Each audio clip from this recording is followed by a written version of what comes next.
లో దేవుడు నీ నాతో మనందరితో కూడా మాట్లాడుతూ ఉన్నాడు అనేది జ్ఞాపకం చేసుకునే వారిగా ఉండాలి.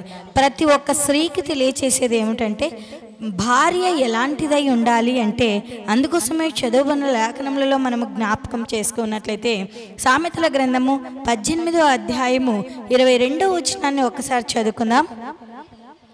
భార్య దొరికిన వానికి మేలు దొరికెను, అట్టివాడు యెహోవా వలన అనుగ్రహము పొందినవాడు. చాలండి.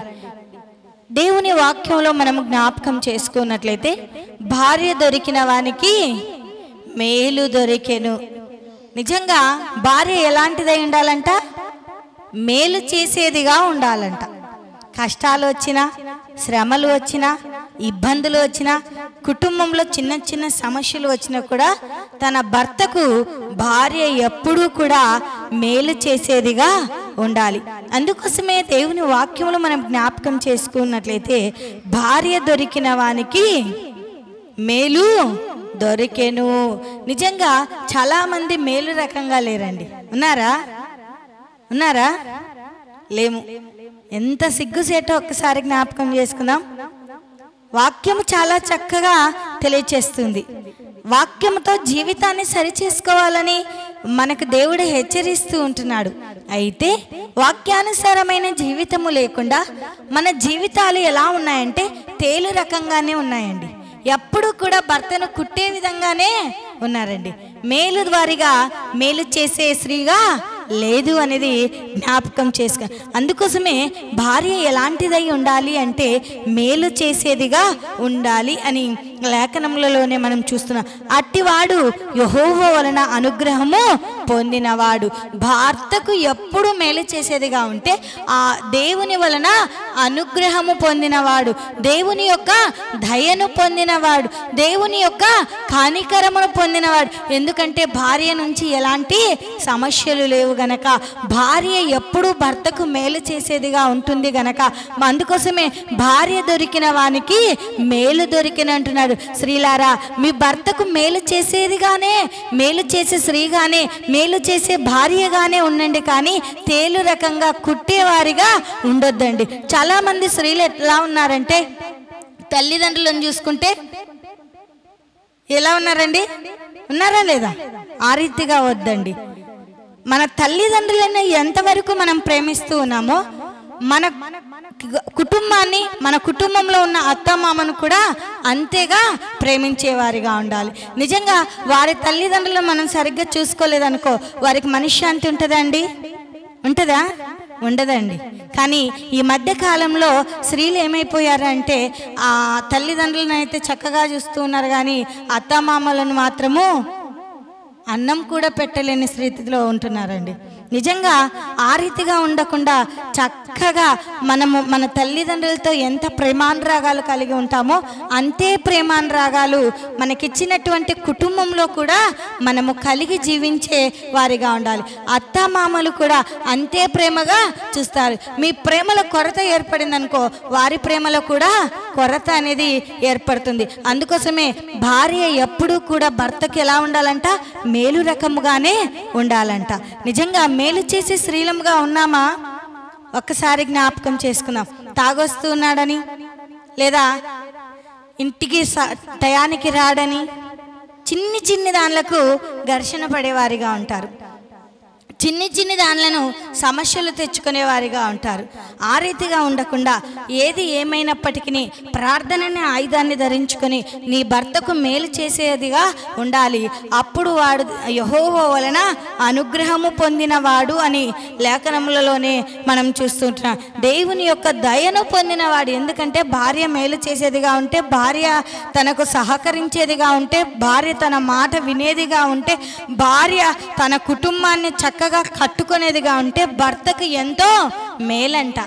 నిజంగా మనం ఎలా ఉన్నామో ఈ దినాన వాక్యముతో మన జీవితాలను ఆత్మ పరిశీలన చేసుకునే వారిగా ఉండాలి అని ప్రభు నామంన తెలియజేస్తుంటున్నాను. అదే రీతిగా రెండోదిగా మనం జ్ఞాపకం చేసుకున్నట్లయితే ఎఫెసీలకు రాసిన పత్రిక 5వ అధ్యాయము 22 నుంచి 24 వచనాల వరకు ఒకసారి జ్ఞాపకం చేసుకుందామండి. స్త్రీలారా,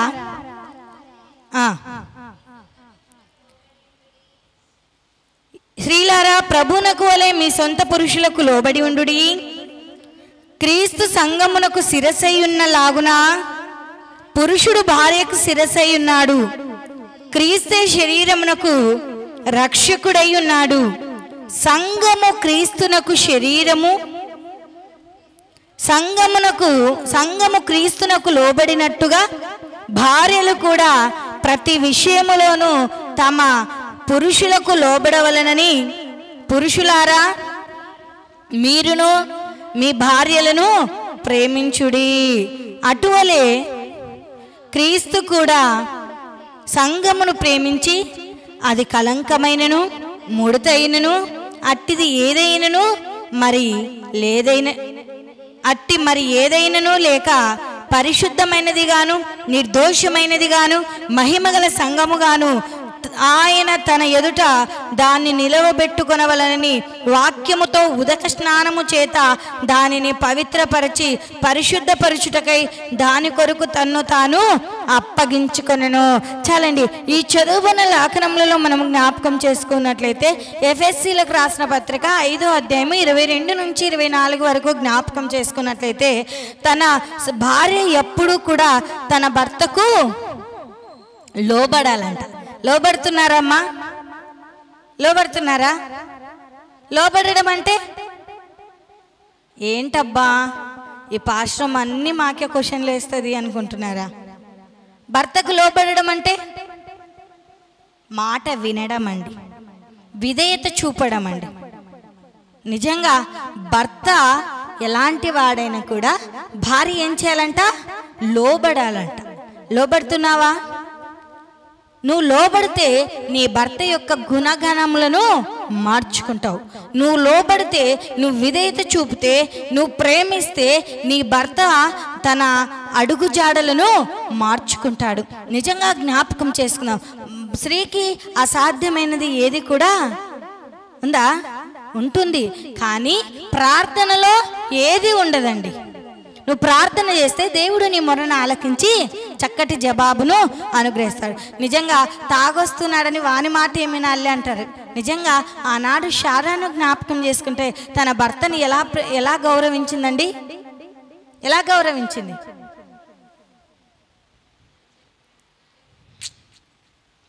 ఏమనింది? భర్త అనిందా? నా యజమానుడా అని గౌరవించింది. నిజంగా ఒక్కసారి జ్ఞాపకం చేసుకున్నా, నీ భర్తకు నువ్వు లోబడుతున్నావా? నీ యజమానుని నువ్వు ప్రేమిస్తున్నావా? నీ భర్త మాటకు నువ్వు మాట వింటూ ఉన్నావా? ఒక్కసారి జ్ఞాపకం చేసుకున్నా. అందుకోసమే భార్య తన భర్తకు లోబడాలంట. నిజంగా ఇంతకాలం నువ్వు లోబడలేకపోయావేమో.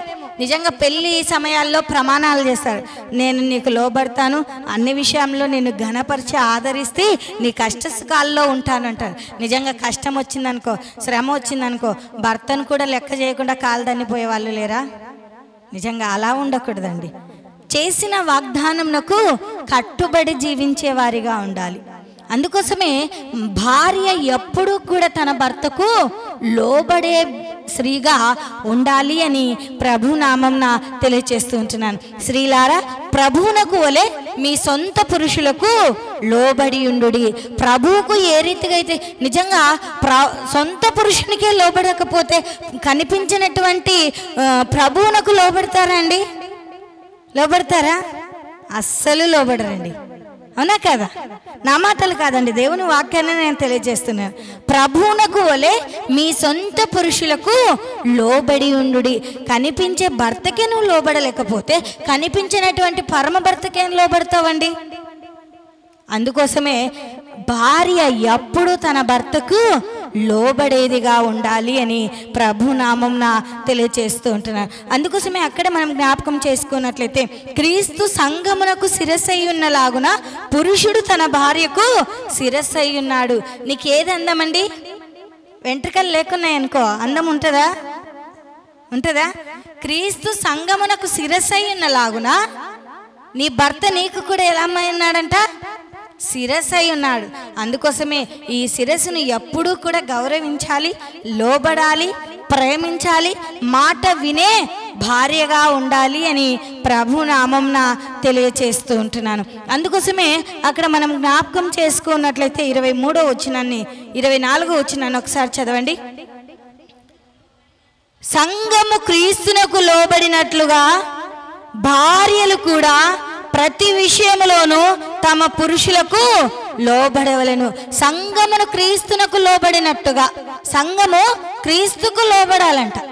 లోబడినట్టుగా భార్య కూడా ప్రతి విషయంలో లోబడాలంట. ఆ విషయం అని చెప్పడం లేదండి, దీనికే లోబడు దీనికి లోబడని చెప్పడం. ప్రతి విషయంలోనూ భార్య ఏం చేయాలంట?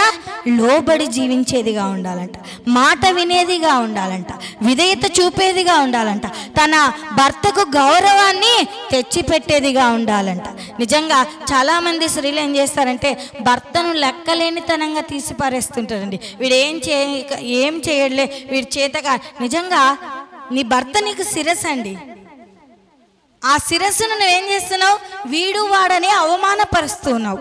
ఒక్కసారి ప్రియ దేవుని బిడ్డ, ప్రియ సహోదరి, ఒక్కసారి మన జీవితాలను ఆత్మ పరిశీలన చేసుకున్నాం. నీ భర్తను నువ్వు గౌరవిస్తే దేవుడు నీకు ఏం కలగజేస్తాడంట? ఆనందమును, ఆరోగ్యమును కలగజేస్తాడంట. చాలామంది స్త్రీలు భర్తలకు లోబడలేనటువంటి వారిగా ఉంటారు. నిజంగా ఎందుకమ్మా లోబడలేదంటే ఏం చెప్తారండి? ఇతను ఎప్పుడు కూడా తల్లిదండ్రుల మాటనే వింటాడు, నన్ను లెక్క చేయడం అంటారు. నిజంగా వారి మాటను వింటారు, కానీ దేవుని వాక్యం ఏం సెలవిస్తుంది? ఎవరిని?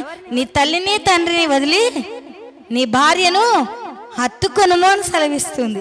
నిజంగా తల్లిదండ్రుల మాట వినాలి, భార్య మాట వినాలి, భార్య భర్తకు లోబడేదిగా ఉండాలి అని ప్రభునామంన నువ్వెంత చదువులు చదివినా ఏమి చేసినా కూడా నీలో లోబడలేని తత్వం ఉంటే అంతా కూడా వ్యర్థమే అనేది జ్ఞాపకం చేసుకోవాలి. నువ్వు డిగ్రీలు చేసినా కూడా నీకు మంచి సంస్కారమైన జీవితము లేకపోతే అది శుద్ధ దండగే అనేది జ్ఞాపకం చేసుకోవాలి. నిజంగా పెద్దలు అంటారు కదా, చదువుకున్న వాళ్ళకన్నా ఎవరి మేలంట? అది కాదు, ఎవరి మేలు? చదువుకున్నోడు కన్నా సాకలోడు మేలంట. ఎందుకు? నువ్వు చదువుకున్నా వాళ్ళలో ఉన్న విధేయత నీకు లేదంట. అందుకోసమే ప్రియ దేవుని బిడ్డలారా, ఒక్కసారి మన జీవితాన్ని మనము ఆత్మ పరిశీలన చేసుకోవాలంట. నీకు ఎంత అందం ఉన్న సంస్కారం లేకపోతే అంతా కూడా శుద్ధ. పంది ముక్కులో బంగారు కమ్మి పెట్టిన శుద్ధదండగే. నీకు అందం ఉంది, చదువు ఉంది, కానీ కుటుంబాన్ని గౌరవించలేకపోతే, నీ అత్తగారిని మామగారిని నువ్వు ప్రేమించలేకపోతే, గౌరవించలేకపోతే, నీ భర్తకు లోబడలేకపోతే, చాలామంది స్త్రీలు ఏం చేస్తారంటే భార్యలు అందంగా ఉన్నారని, భార్య చాలా చక్కగా ఉందని ప్రేమిస్తే వారి ప్రేమను చేతగానితనంగా తీసుకొని భర్తను చేతగాని వారితనంగా చేస్తుంటారు. ఆ రీతిగా ఉండకూడదు. నీ భర్త నీకు గౌరవం తెచ్చి పెడతాడు గనక నీ భర్తకు ఎప్పుడు కూడా నువ్వు లోబడి జీవించే స్త్రీగా ఉండాలి. నీ భర్త నీకు విలువను తీసుకొస్తాడు. నీ భర్త నీకు శిరస్సు ఉన్నాడు. నీ భర్త నీకు అందం అండి. నీ భర్త లేకపోతే నీకు అందము కూడా లేదు. అందుకోసమే నీ భర్తకు నువ్వు లోబడే భార్యగా మాత్రమే ఉండాలి అని ప్రభు. ఎవరికి లోబడకపోయినా నీ భర్తకు నువ్వు కంపల్సరిగా లోబడవలసిందేనండి. అందుకోసమే లేఖనములలో మనం జ్ఞాపకం చేసుకున్నట్లయితే మరి ఎఫెసీలకు రాసిన పత్రిక 5వ అధ్యాయము 33వ వచనాన్ని ఒకసారి జ్ఞాపకం చేసుకుందామండి. మెట్టుకు మీలో ప్రతి పురుషుడును తనను వలె తన భార్యను ప్రేమింపవలెను.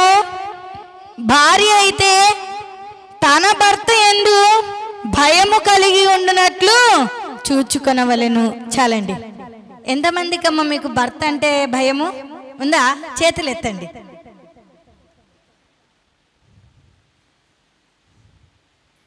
ఎవరికి లేదా?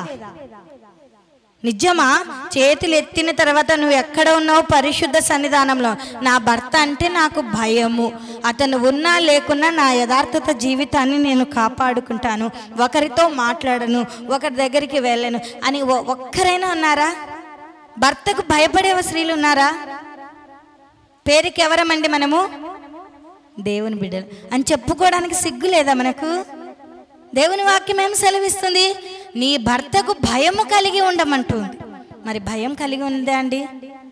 అస్సలు లేదండి. ఉందా? నా మాటలు కాదండి, దేవుని వాక్యాన్ని నేను తెలియజేస్తాను. ఒకవేళ ఇంతవరకు లేకపోతే నీ భర్తకు నువ్వు భయము కలిగి నిజంగా జ్ఞాపకం చేసుకున్నా. మెత్తకొల్లని చూస్తే ఏమంట? మెత్తకొల్లని చూసావనుకో నోరు పడేస్తారా లేదా? స్త్రీలు ఖచ్చితంగా పడేస్తారు. పడేయడం అంటే మాటలు వదలడం అండి. అందుకోసమే దేవుని వాక్యము చాలా చక్కగా సెలవిస్తుంది. చదవండి ఒకసారి. మెట్టుకు మీలో ప్రతి పురుషుడును తనను వలె తన భార్యను ప్రేమింపవలెను. పురుషుడు ఏం చేయాలంట? తన్ని ఎంతగా ప్రేమించుకుంటాడో అంతగా తన భార్యను కూడా ప్రేమించాలంట.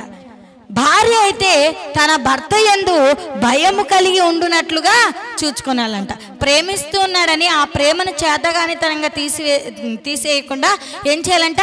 భయము కలిగి చూచుకోవాలంట మన జీవితాన్ని.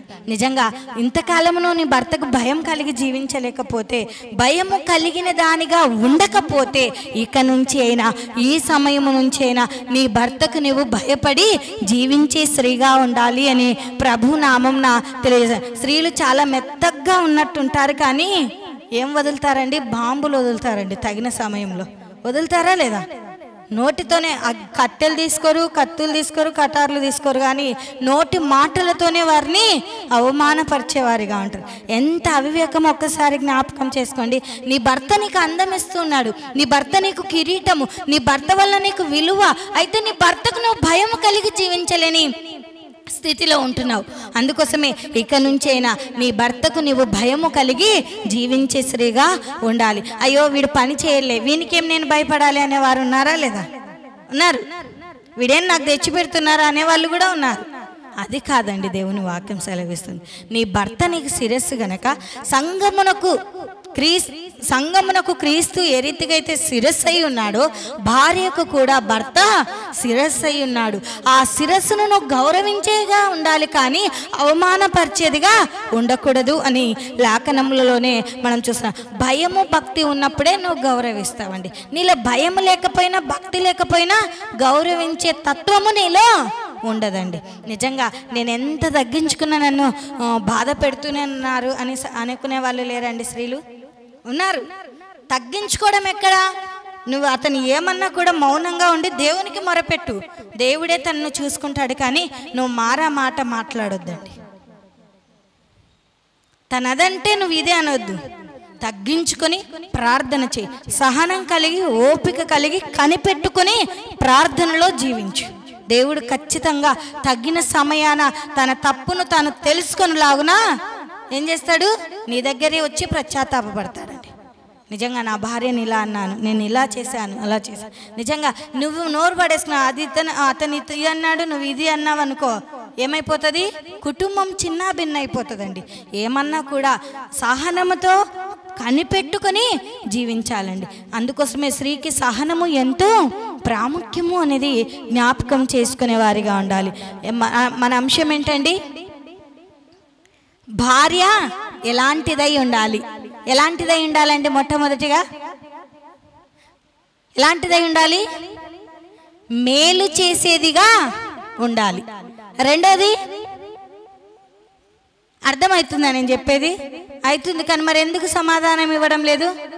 అమ్మ నిద్రపోవద్దు. భార్య ఎలాంటిదై ఉండాలి? నువ్వే ఎలాంటిదై ఉండాలి? దేవుని సన్నిధానానికి వచ్చినప్పుడు కొంతైనా నేర్చుకుందామండి. వాక్యం వింటున్నాం, విడిచిపెడుతున్నాం, కానీ ప్రయోజనం ఏమీ ఉండదు.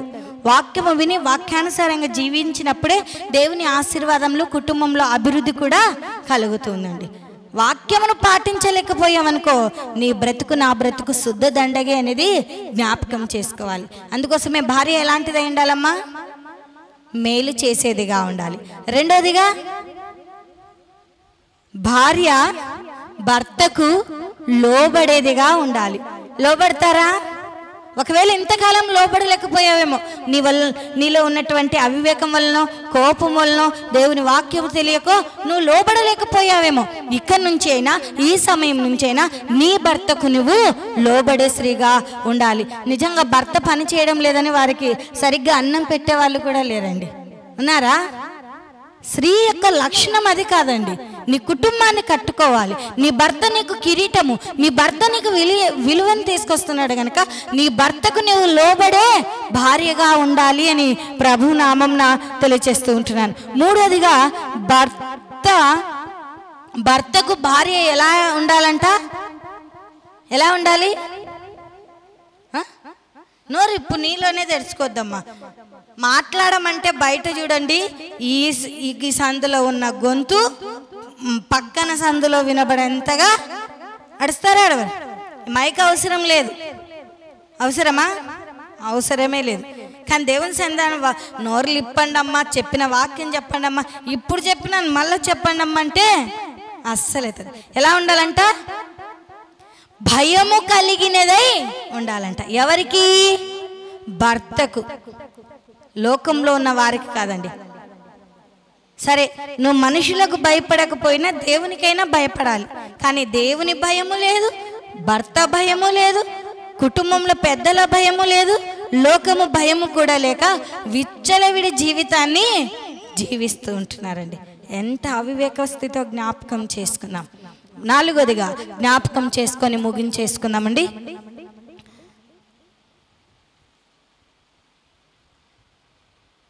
మొదటి పేతురు రాసిన పత్రిక 3వ అధ్యాయము 6వ వచనాన్ని ఒకసారి జ్ఞాపకం చేసుకుందాం.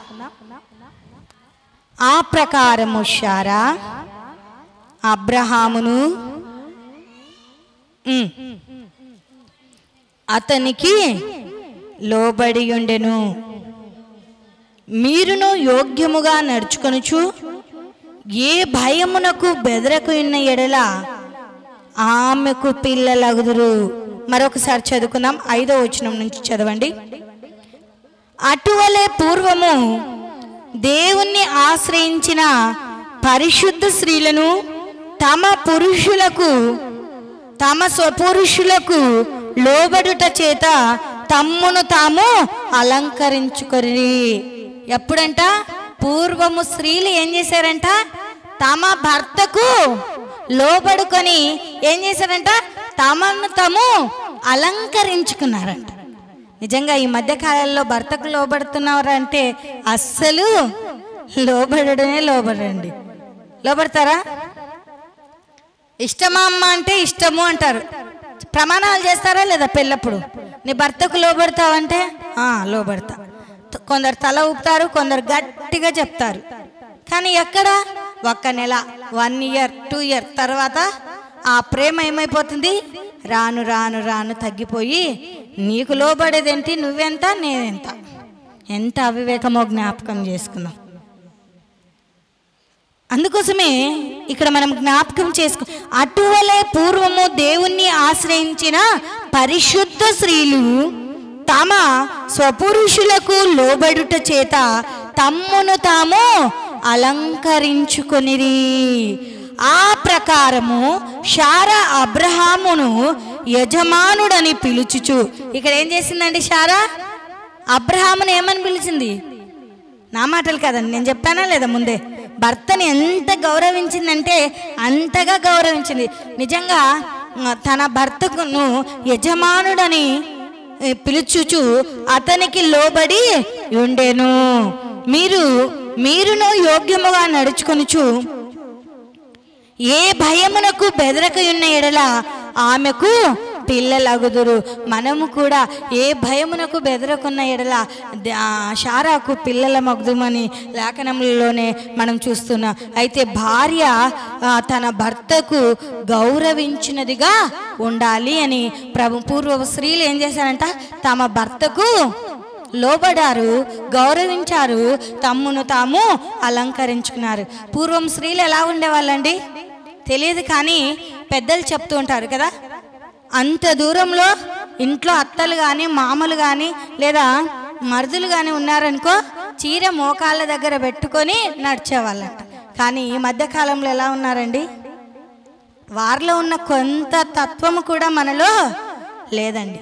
నేనెందుకు గౌరవించాలి, వారు నాకు అవసరమా అనేవాళ్ళు లేరండి. నా భర్తను ఒక్కటి నేను చూసుకుంటే చాలా అనే వాళ్ళు కూడా ఉన్నారు. కానీ దేవుని వాక్యం ఏం సెలవిస్తుంది? కుటుంబానికి పూర్వము స్త్రీలే తమ భర్తలకు లోబడి తమ్మును తాము అలంకరించుకున్నారు. మరి శారా కూడా అబ్రహామును యజమానుడా అని పిలుచుచు తనను గౌరవించినదిగా ఉన్నది అని జ్ఞాపకం. భార్య తన భర్తను ఎప్పుడూ కూడా గౌరవించేదిగా ఉండాలి అని ప్రభు నామంన తెలియచేస్తూ ఉంటున్నాను. మరి నువ్వు గౌరవిస్తూ ఉన్నావా అండి? సరే, ఇంతకాలం నేను గౌరవించలేదు, ఇక నుంచైనా నా భర్తను నేను గౌరవిస్తాను అన్న వాళ్ళ చేతులెత్తండి. సరే, అది మీకే ఛాయిస్ వదిలేస్తా. ఏదైనా పొరపాటు జరిగినప్పుడు మాత్రం ఒకసారి జ్ఞాపకం చేసుకుందాం. ఖచ్చితంగా ప్రతి ఒక్కరికి కూడా ఏదో ఒక సమస్య, కానీ ఏ సమస్య ఉన్నా కూడా 10 మందిలో ఉన్నప్పుడు నీ భర్త విలువను నువ్వు గౌరవిస్తూనే ఉండాలి. నీ భర్త మాటకు విధేయత చూపాలి, అది ఎంత కష్టమైనా సరే. నిజంగా ఒక్కసారి నిజంగా ఒక ఊర్లో ఒక అమ్మగారు ఉన్నారంట. ఆమె తన భర్త చెప్పిన మాటకు ఎప్పుడూ వింటుందంట. ఒక అతను పోయి అమ్మగారికి చెప్పారంట, అమ్మ ఇది చేయాలన్నప్పుడు తను లెక్క చేయలేదంట. నిజంగా 10 మందిలో రాజు ఆజ్ఞ వేసినప్పుడు ఏం చేయాలి? నువ్వు రాని స్థితిలో ఉన్నా కూడా నీ రాజు మాటకు విధేయత చూపాలండి. నువ్వు చూపుతున్నావా? చిన్న అహంకారమే నిన్నేం చేస్తుంది? నాశనానికి నడిపిస్తుందండి. చిన్న అహంకారమే ప్రేమను కోల్పోచేస్తుంది. నిజంగా మనం ఆ రీతిగా ఉండకూడదండి. ఎంత కష్టం వచ్చినా నీ భర్త మాటకు విధేయత చూపాలి. నీ భర్తను నువ్వు గౌరవించే స్త్రీగా ఉండాలి అని ప్రభు నామంన తెలియజేస్తూ ఉంటున్నాను. చివరిగా మనం జ్ఞాపకం చేసుకుందాం. ఆదికాండము 2వ అధ్యాయము 18వ వచనాన్ని జ్ఞాపకం చేసేసుకొని ముగించేసుకుందాం. ఆదికాండము 2వ అధ్యాయము 18వ వచనం. మరియు దేవుడైన యెహోవా, నరుడు ఒంటరిగా ఉండుట మంచిది కాదు, వానికి సాటి అయిన సహాయమును వారి కొరకు చేయుదుననుకొనెను. చాలండి. భార్య అనగా మరొక అర్థము ఏంటండి? భార్య అంటే ఏంటి? అర్ధాంగి అని అర్థం అండి. నిజంగా తన భర్తకు కష్టములలో సగముగా భరాయించినదై ఉండాలంట. ఎందుకంటే నీ భర్త ఎముక, నువ్వు ప్రక్కటెముక గనక నీ ప్రక్కటెముక సగములలో నువ్వు ఆయన యొక్క భారాన్ని భరాయించి స్త్రీగా ఉండాలి అని ప్రభునామంన తెలియజేస్తాను. అందుకోసమే మరియు దేవుడైన యెహోవా, నరుడు ఒంటరిగా ఉండుట మంచిది కాదు, వానికి సాటి అయిన సహాయము వాని కొరకు చేయుదుననుకొనెను. సాటి అయిన సహాయము వాని కొరకు. నరుడు ఒంటరిగా ఉండుట మంచి, అది స్త్రీ అయినా సరే పురుషుడైనా సరే, నరుడు ఒంటరిగా ఉండుట ఈ లోకంలో మంచిది కాదండి. తగిన సమయంలో వారికి జతపరిచేవారిగా ఉండాలి అని ప్రభునామంన తెలియచేస్తూ ఉంటున్నాను. అందుకోసమే నరుడు ఒంటరిగా ఉండుట మంచిది కాదు గనక దేవుడు ఏం చేశాడండి? ఏం చేశాడు? ఆదాములో నుండి ప్రక్కటెముకను తీశాడండి. ఎప్పుడు? గాఢ నిద్రపోనిచ్చి తన ప్రక్కటెముకను తీసి ఆ ప్రక్కటెముకను నారిగా మార్చిన, దాన్ని మాంసపుతో కూడా పూడ్చినట్లు మనం చూస్తూ ఉంటున్నాం. అందుకోసమే 23వ వచనంలో అక్కడ అప్పుడు ఆదాము ఇట్లా నేను ఏమంటున్నాడు? నా ఎముకలలో ఒక ఎముక, నా మాంసంలో మాంసము, ఇది నరులో నుండి తీయబడిను గనక నారి అనబడును. ఎవరిలో నుండి తీయబడినామంట? మనమందరము నరులో నుండి తీయబడినాం గనక. అయితే అతని కష్ట సుఖాల్లో మనం కూడా సగము భరాయించే వారిగా ఉండాలి అని ప్రభు. అతని కష్టాలొద్దు, అతని సుఖాలొద్దు, కానీ భర్తవి ఏం కావాలండి? అతడు సంపాదించే ఆస్తి మాత్రము కావాలి, అతడు తెచ్చిపెట్టే డబ్బులు మాత్రము కావాలి. అతడు ఎన్ని శ్రమలు పడినా పర్వాలేదు, కానీ ఆ శ్రమలను మాత్రము నీకు అవసరం లేదు.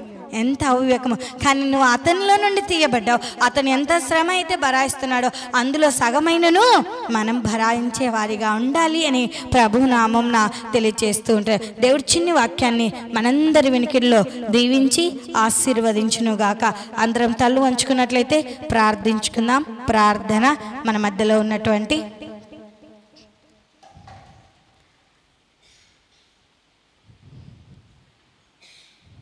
సియోను కుమారమ్మ గారు ప్రార్థనలు నడిపిస్తారు.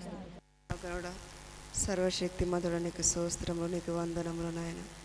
ఇదిగో తండ్రి, జ్ఞాపకం చేసుకోండి. విన్న వాక్యాన్ని విడిచిపెట్టకుండా మా హృదయంలో ఉంచుకునే గొప్ప కృపను భాగ్యమును దయచేయండి.